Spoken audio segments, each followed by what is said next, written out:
We are now in our Teams Tip Tuesday general channel. As you can see, I have some posts in here from previous videos that we've done. So, how are we going to pin a post? So, in the business case, you want everyone in your team quick access to something that you've posted in your channel. So, how you can do that is click on the ellipses for more options. Go ahead and select pin. And when you pin it, you'll see that a green icon appears, right? And then if you go ahead and you see that green icon, that means that it's pinned. If you want to, you can just unpin here and that'll go away.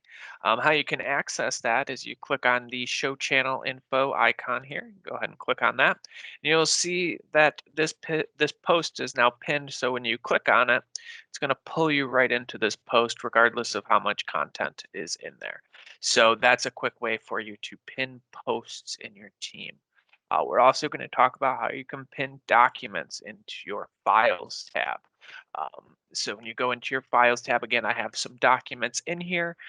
You can go ahead and you could highlight something like this entire folder if you'd like, and you can go ahead and click Pin to Top, and then that's going to go ahead and make that prevalent so that it's easily accessible by everyone in this team. If you want, you can just go ahead and you can edit pin and unpin that.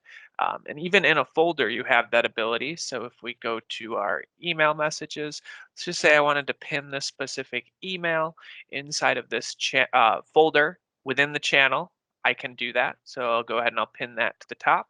And there is that email that I had right up here for everyone to see.